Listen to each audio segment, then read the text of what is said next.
April 29th, 2025.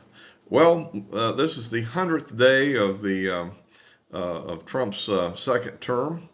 And of course, all the news people are out there commenting on how he's doing so far and everything. So I guess I'll jump in the game too and get into it a little bit.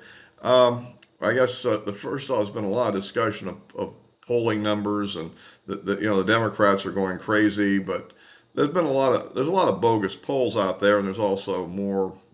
I take the Real Clear Politics average as probably about right, which I think at this point has it like 45% positive approve and 52% disapprove, and the other 3% who's president. No. So, anyway,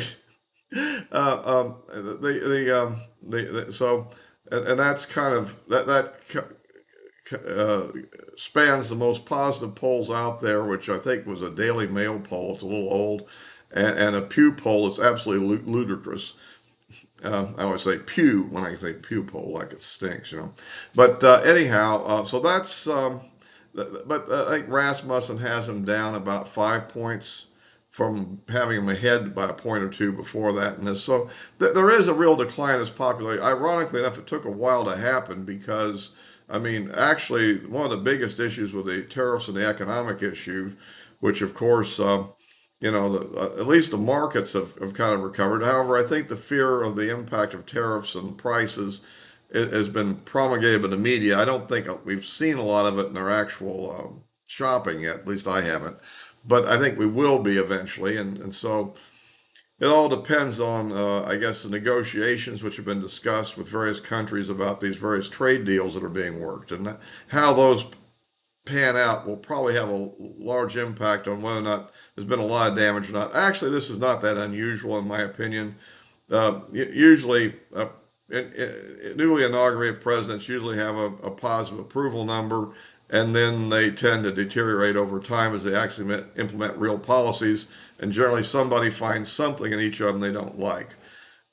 With President Trump, he has the characteristic of really spinning up his opposition in a way that most politicians don't. Meaning the people that love him, and the people that hate him, and the people in between are probably trying to stay out of the fight. Maybe I don't.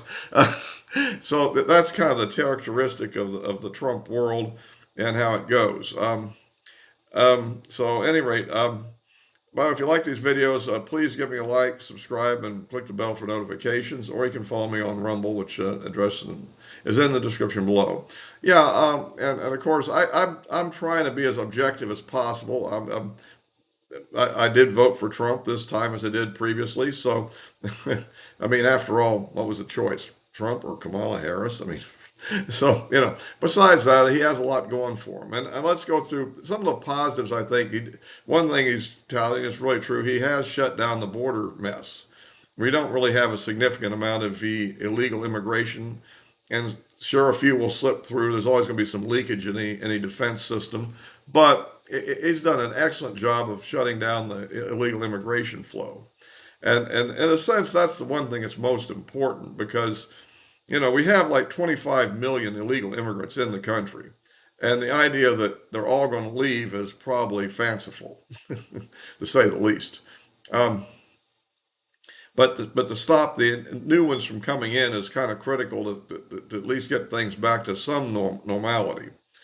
Um, Otherwise, I think he's issued a lot of executive orders. I think he's done a lot to shut down DEI programs, which are clearly racially discriminatory, and actually even I think are ultimately insulting to various minority groups, assuming you have to do preferences in order to be get full recognition for your accomplishments.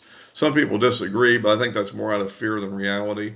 I think I think we're pretty much in a world today where merit is recognized, and so I think that's you know a good thing. I think he's made some interesting good appointments. I think definitely good in the attorney general world. I think that Pam Bondi's doing a great job. I think our new director of the FBI is doing a good job, and we're still waiting for Dan Bongino to tell us who those two bombers that went to the DNC and RNCR. I mean, he's got a job now where maybe he can make that happen. And we still haven't got a good report on what was really behind the two attempts on Trump there, the two assassination attempts. I mean, what did the FBI learn by trying to get into these encrypted accounts, or did they find who he was talking to?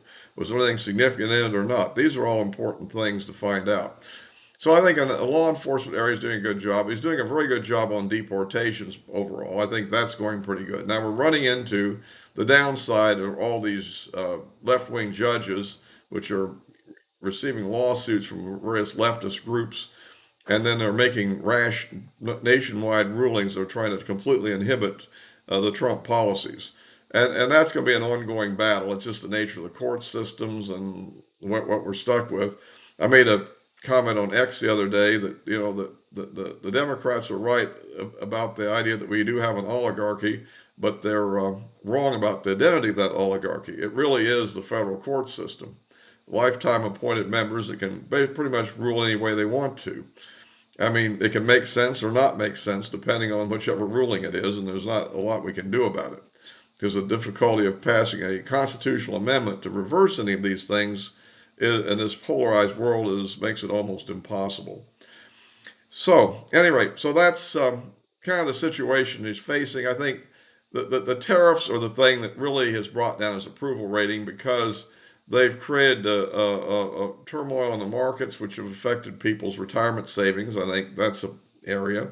And the other area is the fact that people are having fears that they'll lead to higher prices, greater inflation.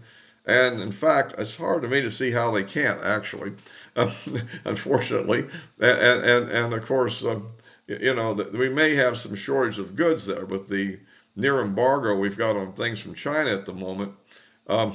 With a tariff of 145%, I don't think we're going to be buying many things from China right now, unless we really need them, and it's the only place you can get it from. It's got to be pretty critical. So that's effectively nearly a trade embargo.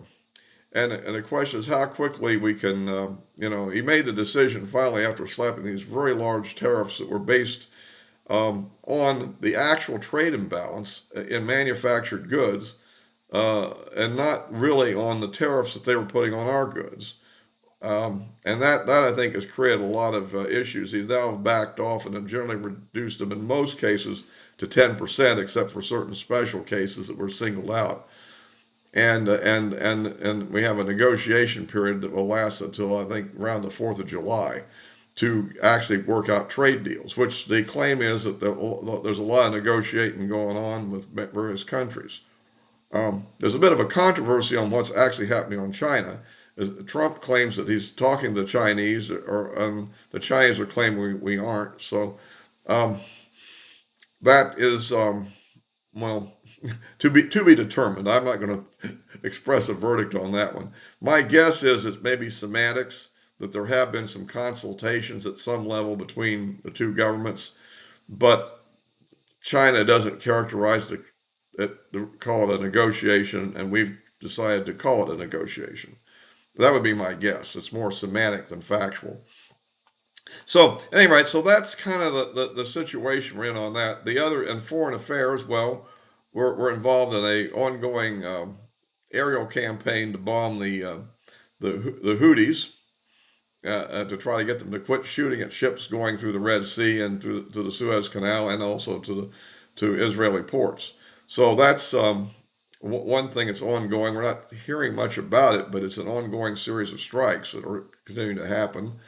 There is a negotiation with Iran over their nuclear program, trying to get them to dismantle it in order to avoid an actual conflict. I would say about the idea of actually using military action on it is that until we've actually defeated the Houthis, I think we should hold off on attacking Iran. If we can't beat the Houthis, Iran's going to be a tougher nut to crack, I think. It's also unclear whether or not you really can, by bombardment with conventional weapons, actually successfully destroy the entire Iranian nuclear program. I think that in itself is also an interesting question, which we'll have to see. And then, of course, we have the negotiations between Ukraine and Russia, which are being conducted by us That is, in parallel, we negotiate with Ukraine for a while, then we negotiate for Russia for a while. And for a while, we've got Trump making statements that tilt sort of favorably toward Russia, and then he makes statements now that tilt favorably toward Ukraine. And it's sort of like both of them are being somewhat non-cooperative, I would say. Um, uh, and I've mentioned this before in my previous video, so I don't need to go through it again. I think that is the problem we really do have there, is that both of them have objectives that have not been met, and therefore they're unwilling to really terminate the war as is. That the question that then is like, what economic levers we really have, or are we prepared to actually against the Russians, for instance, against the Ukrainians? I mean, we could just cut support as a lever on them. But on the Russians, unless we're going to appropriate billions of dollars more for weapons for Ukraine, we really don't have a lot of leverage. There's a discussion of putting what's called secondary sanctions on Russia, which really means essentially saying we're telling countries in the world, if you buy oil from Russia, or I guess anything else for that matter, whatever is in the sanction, that we will put a large tariff on you across the board, like the 145% we already have on China, which is the largest purchaser of Russian oil. So, and of course, that would also could be effective against India, which we're now in the middle of negotiations with as well. And the rest of the countries are small enough in percentage that I don't think it will have that big of an impact on Russia's capability, if in fact any of this will anyhow. Because, I mean, at this point, I don't think we can. I mean, secondary tariffs on China won't have any effect, and if they're put on until we've worked out a trade deal with China, it'll just mean that the trade deal with China probably won't happen, and they may start buying more Russian oil as maybe India backs off under the threat of a massive tariff. It will also be that will also hurt the countries that we're trying to make do this, and it will probably maybe drive up the price of oil, particularly if we get into a conflict with Iran too, and if they don't make the deal we want on nuclear. If they're both off the market at the same time, that could start affecting our energy prices. Energy prices have trended down a little bit out of the fear of a recession, which is kind of due to, I think, futures market speculation, is my guess on that. So, so that's kind of the where we are. We don't know whether there's also talk of walking away, which would essentially be a Russian victory if we just walked away. The secondary sanction might be a penalty that would be too painful or not. We're not sure about that. And so that's kind of the way that plays out. And we don't know ultimately whether you know, Ukraine will really come around to our point of view either. Right now, I guess Ukraine has got a little bit of a plus up because of the meeting at the Pope's funeral. So, at any rate, that's kind of the situation on his first 100 days.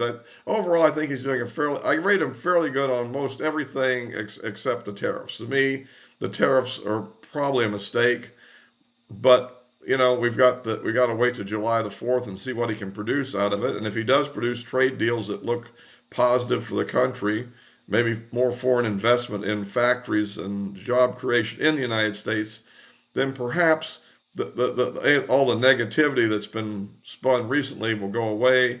The recession will not occur. Prices will not go up significantly, maybe, and the result would be a positive outcome.